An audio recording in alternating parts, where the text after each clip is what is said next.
अनुशासन सभी तरह की बुद्धियों का एक प्रेरक तत्व है। सभी तरह की व्यवस्थाओं का एक मूल सूत्र है। व्यवस्थित मन, व्यवस्थित तन, व्यवस्थित धन आपके जीवन को सही मार्ग की ओर अग्रसारित करता है, सुव्यवस्थित करता है। आप आर्मी में देखते होंगे, मिलिट्री में देखते होंगे, बहुत सारी जितनी भी हमारी थल सेना, वायु सेना, जल सेना, उनमें एक डिसिप्लिन देखते होंगे आप। अभी 26 जनवरी आएगी, 26 जनवरी पर झांकियाँ निकलती हैं राजपथ पर, गणतंत्र लाल किले, मतलब पूरा एक आप देखते हैं उसमें अलग अलग स्टेट्स की झांकियाँ आती हैं, अलग अलग आर्मी की टुकड़ियों की झांकियाँ आती हैं। उनमें आप देखेंगे कि वो बिल्कुल यंत्रवत, रोबोटिक ढंग से, एक का बायां पैर उठा तो बायां ही उठेगा, जितनी हाइट पर उठा उतनी हाइट पर उठेगा, जिधर कोई देख रहा है सारे लोग उधर देखेंगे। वो अनुशासन बहुत अद्भुत ढंग से काम करता है और शक्ति के पुंज के रूप में निरूपित होता है। सामान्य जो मन की अवधारणा है, हमारा जो मन है वो अनुशासन के विपरीत काम करता है। मन किसी भी अनुशासन में रहना नहीं चाहता। मन एक्सक्यूजेस खोजता है। मन हमेशा बहानेबाज है। मन सोचता है इसको करने से क्या होगा और इसको मैं क्यों करूं, क्योंकि जहां अहंकार मान्यता है वहां अनुशासनहीनता है। जो अपने स्वत्व में निर्धारित हैं वो छोटे छोटे अनुशासनों को तोड़ करके अपने अहंकार की पूर्ति करते हैं। हम क्यों लगे जी लाइन में, हम क्यों करें जी ऐसा, हम क्यों लिखवाएं नाम सूची में, हम यानी कि हम कुछ स्पेशल हैं। हम उनका ईगो इतना बड़ा है। आई तो हमेशा वैसे भी कैपिटल में लिखा जाता है, सब अक्षरों से ऊपर ही खड़ा होता है ड्राफ्ट में भी। तो जो आई है, ये जो मैं है, ये मैं बड़ा समस्या का कारक है और यहाँ इसका कोई स्थान नहीं अध्यात्म में। बाकी दुनिया समाज में वहाँ थोड़ा बहुत आपको कोई दबाव से उस तरह से कोई ज़्यादा आप अटेंशन ले लेते होंगे लोगों की, लेकिन धर्म के जगत में ये आपके सबसे बड़ी अयोग्यता है। बहुत सारे लोग हमारे से इसीलिए पृथक हो जाते हैं कि वो अपने अहम की संतुष्टि और अहम की प्रतिष्ठा के लिए जुड़ना चाहते हैं। यानी कि जुड़ना तो हमसे चाहते हैं लेकिन व्यवस्था अपनी चाहते हैं। ऐसा बड़ा मुश्किल है। अगर उनकी ही व्यवस्था बहुत अच्छी और ठीक थी तो उन्हें हमारी तलाश क्यों थी? हम तक आने की कोई ज़रूरत नहीं थी, वो वहीं संतुष्ट और सेटिस्फाई होते। इसका मतलब वहाँ कुछ ना कुछ दोष था। उस आपकी उस दुनिया में, आपकी उस व्यवस्था में आप कुछ कमी अनुभूत कर रहे थे। आपको लगता था कि उसमें कहीं किसी प्रकार की कोई त्रुटि है, उसमें कहीं किसी प्रकार का कोई अधूरापन है, कहीं कोई आपके निर्णय में दोष निहित है। आपने जो भी कृत्य और जो भी कार्य चुने हैं, उन कार्यों को करने की शैली में, उनके निष्पादन में, उनके संयोजन में, उन कृत्यों के संपादन में आपसे ठीक से काम नहीं हो पा रहा है। तो आपने एक दिशा और दशा सुनिश्चित करने के लिए किसी विशिष्ट पथ का अनुसरण करना चाहा, यानी कि आप कहीं स्वयं में एरर युक्त थे। तो अब जब आपने उस पथ का अनुसरण करना चाहा तो उस पथ पर जब आप पहुंचते हैं वहां अपना ही पाथ ले आते हैं। यह बड़ा मुश्किल हो जाता है। आप जानते हैं हमारे पहले ग्रुप का नाम क्या था? Pathless path. एक ऐसा मार्ग जिसका गंतव्य अमार्ग हो, एक ऐसा रास्ता जो रास्ता ना हो लेकिन आपको आपके समुचित गंतव्य तक ले जाता हो। तो वो जो छोटा हमारा मन है, और जितना व्यक्ति छोटा होता है, चाहे वैचारिक तल पर, शारीरिक तल पर, मानसिक तल पर, आध्यात्मिक तल पर, आर्थिक तल पर, धार्मिक तल पर, नैतिक तल पर, व्यवहारिक तल पर, उतना उसमें अहम मान्यता अधिक होती है। मूर्ख व्यक्ति सबसे बड़ा अहंकारी होता है। सबसे ज़्यादा अहंकार उसके अंदर होता है क्योंकि कुछ ज्ञान ही नहीं, कुछ पता ही नहीं होता। खूब मंडूप है वो, दुनिया उसने देखी ही नहीं होती, ना उसे शिक्षा का कुछ पता है, ना उसे किसी तरह के विचार की कोई जानकारी है, ना उसने किसी तरह के लोगों के जीवन चरित्र पढ़े हैं, ना उसे ऊंचाई नीचाई से कोई मतलब है। मनुष्य रूपण मृगाश्चरन्ति। तो वो सबसे ज़्यादा अनुशासनों को तोड़कर अपने अहंकार की तुष्टि करना चाहते हैं। लेकिन इससे दिक्कत ये होती है कि जो एक व्यवस्था आपने बनाई, वो व्यवस्था भंग और खराब होती है। तो ये जो अनुशासन में नहीं रहना चाहता आदमी, वो उस पूरी व्यवस्था को फेल करना चाहता है, क्योंकि वो सोचता है कि जो मैं कर रहा हूँ यही ठीक है। खाने का समय 8 बजे है, वो 9 बजे उसको खाना चाहिए, तो उसके लिए और सारे लोग इंतज़ार करें। कुछ लोगों को आदत होती है हमेशा लेट ही आएंगे, वो सोचते हैं सब आपको देखेंगे। कोई नहीं देखता, वो अकेले अपने आप को देखते रह जाते हैं। कोई नहीं खाता, वो अकेले बैठे खाते रह जाते हैं। जब हम संघ में चलें, संगम शरणम गच्छामि, बुद्धम जो बुद्धम कहते हैं श्रेष्ठ बुद्धि, आज के मंत्र का भावार्थ भी यही था। तो श्रेष्ठतम बुद्धि को उपलब्ध व्यक्ति है वही बुद्ध है, संबुद्ध और भी श्रेष्ठ हो जाता है। वो तब आप हो सकते हैं जब आप किसी नीति नियम और किसी व्यवस्था के अंतर्गत चलते हो। उनमें आप चलना नहीं चाहते तो फिर चल कैसे पाइएगा?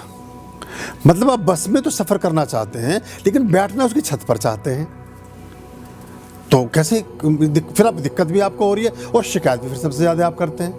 आप हवाई जहाज़ में तो जाना चाहते हैं लेकिन आपको अंदर की जो हवा है वो रुचिकर नहीं है, आप चाहते हैं उसके ऊपर बैठ के सफ़र करें आप, तो पूरा परिवार सफ़र करेगा सफ़र और सफ़र, हाँ, तो बड़ा मुश्किल हो जाता। तो ऐसे बड़ी दिक्कत है। तो ये कुछ लोग अपनी दुनिया, देखिए यहाँ हमारे पास एक ही दुनिया है, ये अच्छी भी हो सकती है, ये बुरी भी हो सकती है, लेकिन दुनिया हमारी ही है। इस दुनिया में कोई दूसरी दुनिया समाहित ना हो सकती है। हालांकि एक अनुभव की प्रक्रिया से जब आप गुजरेंगे, जब आपके जीवन में समझ और सोच और बाकी चीज़ों की वृद्धि होगी, तो आपको समझ आएगा कि यही श्रेष्ठतम आयाम था। कार्य को निष्पादित करने की यही एक अच्छी शैली और यही एक श्रेष्ठतम संस्कार था। लेकिन पहले तो हमें ज्ञान होता नहीं, ना हमारे पास तुलनात्मक कोई अध्ययन होता है, तो हम छोटे नियम हैं उनको ब्रेक करने की कोशिश करते हैं और अपने आप को बहुत विशिष्ट समझते हैं। इसमें एक और दिक्कत आनी शुरू हो जाती है कि पहले करुणावश, प्रेमवश या दयावश या किसी भी बात के चलते अगर गुरु का किसी के प्रति अधिक लगाव या एक स्नेह प्रदर्शित होने लगे तो वो और ज़्यादा निरंकुश हो जाता है, जबकि उसे और ज़्यादा संकुचित होना चाहिए था, और ज़्यादा संकुचित होना चाहिए था। तो गुरु की व्यवस्था में सहयोग करता। निकटतम व्यक्ति सबसे ज़्यादा व्यवस्थाओं के भंजक होते हैं, क्योंकि वो ये दिखाना चाहते हैं कि हम इस व्यवस्था में बड़े कुछ प्रमुख हैं। वो प्रमुखता क्या है? वो प्रमुख आपकी अहंकार मान्यता है। आई एम समथिंग, मैं कुछ हूँ, जबकि आप कुछ भी नहीं, कोई भी कुछ नहीं, हम भी कुछ नहीं, सब कुछ है तो वही परमात्मा है। तो इसलिए आप चलते हैं परमात्मा की पूजा प्रार्थनाओं की ओर, आप चलते हैं ईश्वर के भजन और अग्निहोत्रम की ओर, चलते हैं पुष्पार्चन और दैवीय उपासनाओं की ओर, लेकिन आप बाकी फिजूल के कृत्यों में संलिप्त होकर के इस मार्ग से च्युत हो जाते हैं, पृथक हो जाते हैं, अलग हो जाते हैं, इसमें समाहित नहीं रह पाते और आप कभी नहीं सोचते कि आपका नुकसान क्या हुआ। आप देखिए करते क्या, आप अगर अनुशासन में रहते, अगर आप एक परिधि में रहते, आप एक सूत्र में बंधे रहते, तो आप क्या कर रहे थे? आप ईश्वर का नाम ले रहे थे, आप ईश्वर का मंत्र सुन रहे थे, आप ईश्वर का हवन कर रहे थे, आप उससे संबंध जितना पुण्य है उसके कर्ता थे। लेकिन इसी को करते करते आपको पता भी नहीं चला कि अब कब अनुशासनहीनता करते करते, अहंकार मान्यता को पहुँचते पहुँचते आप इस सबसे पृथक हो गए। ये सब देवीय गण ही ये भी कराते हैं। ईशावास्यम विदम सर्वम यत् किंचाम जगत्याम जगत, ऋग्वेद में श्लोक आता है। वही मति में भी बैठती है, वही सुमति है, वही कुमति है। वह जब देवी आपकी बुद्धि में बैठ करके, क्योंकि आपको हटाना चाहती है वहाँ से, हट करके अब आप बताइए कि क्या चीज़ हटी आपके जीवन से? पूजा पाठ, अनुष्ठान, प्रार्थना, पुष्पार्चन, देवताओं के कृत्यों में आपका दिए जाने वाला सहयोग आपके जीवन से पृथक हो गया। और हुआ कैसे? क्योंकि पूजा पाठ से आप कंसर्न नहीं थे, आप बाकी कामों के चक्कर में पड़ गए। किसी भी लोभ के वशीभूत होकर के, मोह के वशीभूत होकर के, क्रोध के वशीभूत होकर के, मद के, मत्सर के, घृणा के, अपेक्षा के, उपेक्षा के, इन सब चीज़ों के वशीभूत होकर के ऐसा हो जाता है। मैं आपको एक सच्ची बात आज बताता हूँ अपने हृदय की, जो मैं आपसे शेयर करूँ। मैंने अपने निकटतम लोगों से बहुत बार कहा भी है, मैं 20% भी अपने हृदय को खोलकर प्रेम नहीं कर सका हूँ किसी के साथ। 20% भी, जैसे मैं 100% हूँ, वो 20% में आदमी पागल हो जाता है। वो एंगी बेंगी हरकतें करने लगता है, वो दूसरों के साथ अत्याचार, दूसरों को नीचा दिखाना, उनसे लड़ाई झगड़ा, उनको पता नहीं क्या शुरू हो जाता है उसको। मुझे फिर 2 कदम पीछे लेने पड़ते, मैं फिर जरा सा पीछे संकुचित हो जाता हूँ। मैं कछुए की तरह फिर थोड़े अपने अंग समेटता हूँ अंदर कि ये तो इतने में ही गड़बड़ हो गया। और मेरी सारी शिक्षाओं, मेरे सारे उपदेशों, मेरी सारी व्यवस्था और मेरे सारे नीति नियमों के विरुद्ध आचरण करने लगा है, इस अहंकार मान्यता में कि मैं इनका बड़ा खास हूँ। मेरे खास थे तो तुम्हें मुझसे भी विशिष्ट तरीके से काम करना चाहिए था। जब तुम किसी से मिल रहे होते तो कहते अरे तुम किसके पास बैठते हो, तुम किसके शिष्य हो, तुम कहाँ जाने लगे हो, तुम कौन सी विद्या सीख रहे हो, तुम कौन सा पाठ पढ़ रहे हो।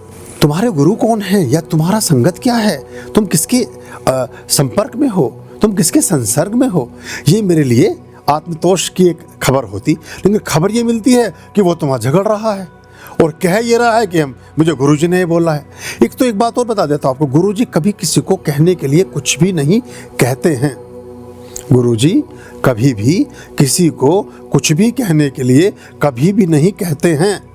दो बार बोला है मैंने इस बात को। मैं कभी किसी आदमी से नहीं कहूँगा कि मैं ये कह रहा हूँ उससे जाके ये कह। मैंने बीच में बिचौलिया रखा ही नहीं है। ना मेरे और परमात्मा के बीच में कोई दलाल है, बिचौलिया है, और ना आपके और मेरे बीच में कोई बिचौलिया है। व्यवस्था बनाने के लिए हमने जरूर किया है। जो भी ऐसा बोल रहा है उससे आप कहें कि 1 मिनट रुकिए, चलो गुरुजी से ही कहलवा दीजिए। बड़ी अजीब प्ली है। एक आदमी है जीन्स पहन के घूम रहे थे, उनसे किसी ने कहा कि आप ये मत करिए, आप पहले तो गेट के अंदर कैसे आए, या अगली बार सिक्योरिटी वालों से भी बात कर लेंगे। लेकिन चलो आ गया, फिर वो उस बात पर झगड़ रहा है कि गुरुजी तो कहते हैं जैसा आपका मन करे वैसा करिए। अब वो किसी संदर्भ में किसी और संबंध में कहा गया होगा, आपके इस बारे में नहीं कहा गया होगा। तो छोटी चीज़ें हमने भोजन में परिष्कार किया, सब लोगों ने उसको अप्रिशिएट किया, गंदगी कम हुई, व्यवस्था ठीक हो गई। तो धीरे धीरे ऐसी चीज़ें स्वतः ही सुधार की ओर जा रही हैं। तो हम इन बातों को अगर समझें, आपका ध्येय सिर्फ परमात्मा, गुरु द्वारा दी जाने वाली उपदेशनाएं, गुरु द्वारा सिखाई जाने वाली बातें, और अपने आवरण और अपने उसमें रहना। अभी जो लोग ज्ञान देते हैं उन्हें खुद भी कुछ नहीं पता है। मंत्र को ठीक कैसे बोलें वो बता रहे हैं जिन्हें एक भी मंत्र पूरा नहीं आता। पुष्प को कैसे खोलें वो बता रहे हैं जिन्होंने कभी पुष्प ही नहीं खोला। रत्न कौन सा काम करेगा वो बता रहे हैं जिन्होंने रत्न के नाम पर कुछ देखा ही नहीं। तो ये बड़ा एक अजीब सा असमंजस है। तो बात चली थी अनुशासन से। तो अनुशासन में जब आप रहते हैं तो आपकी बुद्धि का परिष्कार होता है, आप सुव्यवस्थित होते हैं। आपने जहाँ पेन रखा है वहाँ से पेन उठाएंगे, आधी रात को भी जरूरत पड़ेगी तो वहीं से उठाएंगे। कैंची जहाँ रखी है कैंची वहीं से उठाएंगे। जो भी चश्मा जहाँ रखा है चश्मा वहीं से उठाएंगे। मोबाइल जहाँ रखा है उसे वहीं से। तो आपको फिर आश्रित नहीं रह गए आप। पहले तो आप उलझे रहते हैं। मेरी हिम्मत देखिए और मेरी फितरत देखिए, मेरी हिम्मत देखिए और मेरी फितरत देखिए। जब सुलझ जाती है गुत्थी फिर से उलझाता हूं मैं। पूरी ऊन सुलझा ली, फिर ललगट कर दी उसको, फिर बैठ के सुलझाते रहिए, क्योंकि आपके पास कोई विषय नहीं है। तो पहले तो चश्मे को कहीं और रख देंगे और फिर चश्मे को चश्मा लगा करके ढूंढते हैं कि वो चश्मा कहाँ रखा है, लगा है कान पर और ढूंढ रहे हैं कि चश्मा कहाँ है। बहरहाल तो आप व्यवस्थित रहना सीखेंगे, समय की बचत होगी, अहम मान्यता कम होगी। आर्मी में या जितनी भी जगह सामूहिक रूप से कार्य किए जाते हैं वह स्वतंत्र विवेचना की स्वतंत्रता नहीं होती, आपके मौलिक चिंतन की स्वतंत्रता नहीं होती। फायर मतलब फायर, गो मतलब गो, एक्शन मतलब एक्शन। आपका विचार नहीं करना है उसमें। अगर आप विचार कर रहे होते तो वैचारिक परिप्रेक्ष्य में आने की आवश्यकता क्या थी, एक वैचारिक छतरी के नीचे आने की जरूरत क्या थी। इसका मतलब आपको किसी संरक्षण, किसी संयोजन, किसी मार्गदर्शन और किसी पथ प्रदर्शक की आवश्यकता है। फिर उसको डिटो फॉलो करिए, आप लाभ में रहेंगे, आपको फायदा होगा, आपके लिए अच्छा रहेगा। तो पुराने जो अभी जो जैन फकीर हैं, जैन नहीं JAIN नहीं, जैन एक तिब्बतन एक पुरानी एक परंपरा है फकीरों में। वो तो उठा के नीचे फेंक देता है पहले शिष्य को 4थी मंजिल से, और ऊपर से हाथ झाड़ के कहता है बोलो कहो कैसी रही, झाँक कर नीचे, और उसकी 2 हड्डी टूटी हुई फिर आता है बोलो गुरुदेव क्या करना। तो बड़ी अजीबोगरीब चीज़ें हैं। अभी तो लोग छोटी छोटी चीज़ों में भी अपनी दुनिया को त्याग कर ही आप किसी एक श्रेष्ठ दुनिया का वर्णन कर सकते हैं। एक श्वास छोड़ते हैं तभी दूसरी श्वास प्राप्त कर सकते हैं, ले सकते हैं। तो कोई चीज़ छोड़कर ही आप कुछ पा सकते हैं। तो अनुशासनहीनता और अहंकारी होना, घमंडी, ये बहुत एक ही सिक्के के 2 पहलू हैं। जो अपने आप को ठीक मानता है, तो अपने आप को ठीक ही है तो फिर हमें क्यों मानता है। अगर हमें मानता है तो कहीं कुछ गड़बड़ है। मतलब ये किसी भी गुरु को, हमसे मतलब किसी भी विद्या को, अगर एक बच्चा सब कुछ जानता ही है तो विद्यालय जाने की जरूरत क्या है। और विद्यालय चला भी गया और शिक्षक की कुछ सुन नहीं रहा तो विद्यालय में आकर के प्राप्त भी क्या किया, सीख कुछ भी ना पाएगा। अगर उसे सब पता ही है, सब उसको जानकारी ही है, तो कभी भी विराट को सूक्ष्म में स्थापित नहीं कर सकते। सूक्ष्म को विराट में स्थापित कर सकते हो। खुली परिधि में, खुले क्षितिज के नीचे, खुले आकाश के नीचे आप घर बना सकते हो। घर में आकाश को ना ला सकिएगा, पूरे खुले अंबर को अपने घर में ना इकट्ठा कर सकेंगे। हाँ, अंबर के नीचे अपना घर जरूर बना सकेंगे। तो ये छोटी छोटी सी बातें अगर आप समझ लेंगे तो आपके बुद्धिमत्ता में एक फ़र्क आएगा और आपका बौद्धिक स्तर बढ़ेगा। लोग एकदम लॉस्ट हैं, एकदम खोए खोए हैं, और इस मोबाइल ने तो सबका बेड़ा गर्क कर दिया है और आने वाले समय में और ज़्यादा हो जाएगा। ये दो दो मिनट में आदमी, ये एक गुलामी हो गई है बहुत ज़्यादा। वो उसने बेचारे ने कन्फेस किया है, बनाने वाले ने, कि मुझसे बहुत बड़ा पाप हो गया, मैंने मानवीय पीढ़ी को बिल्कुल ख़राब कर दिया है। पागल हो जाएंगे लोग 15-20 साल बाद, जिस तरह से उसके दीवाने हैं। ये गैजेट्स मैग्नेटिक पावर रखता है, आपको मूर्ख बना देगा, एकदम कुछ समझ नहीं आएगा आपको, और ना आपको कोई मौलिक चिंतन रहेगा, ना आपके कुछ भी नहीं रहेगा। हालांकि एक सुखद प्रतीति ये हुई कि बहुत से लोगों ने, अभी मुझे बहुत सारे कल के मेरे जन्म संदेश भी हैंड राइटिंग में करके भेजे हैं। कुछ लोगों को मैंने संभाल के रखा है वो स्क्रीनशॉट। उन्होंने हाथ से लिखा, कुछ भी लिखा, पहले हाथ से लिखा, फिर उसकी फ़ोटो खींच के भेजी। इतना काम जरूर करिए अपने हाथ से। पेन ढूंढने में आधा घंटा लग जाता है, अब आदमी पेन ढूंढता फिरता है, और जब पेन ढूंढ के लिए आता तो चलता नहीं है। तो छोटा छोटा काम, अपनी मौलिकता को ख़त्म मत होने दीजिए, वरना बिल्कुल आप ऐसे रह जाएंगे, हर बात पे ऐ करते रहेंगे बस।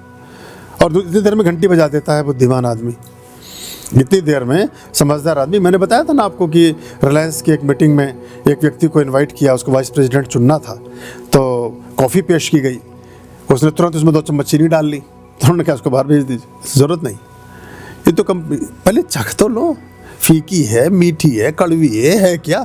आदतन सब आदमी फ्रूट रखे हैं, कुछ पर नमक डाल रहा है, मिर्चें भर रहा है, उसने टेस्ट भी नहीं किया उसको। ये सब लॉस्टनेस है, खोए खोए हैं हम, हमें होश ही नहीं है कुछ।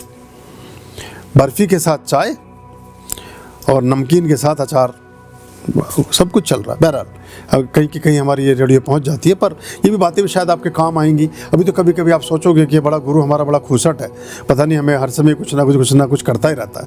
पर देखो, अच्छा गुरु तो ऐसा ही होता है। मैं कोई नेता तो हूँ नहीं कि मैं आपको खुश करने चलाऊँ। तो हाँ, मैं गुरुओं का नेता हो सकता हूँ, लेकिन मैं वैसे नेता नहीं हूँ, मतलब, या मैं अध्यात्म में अपना एक रोल प्ले कर सकता हूँ।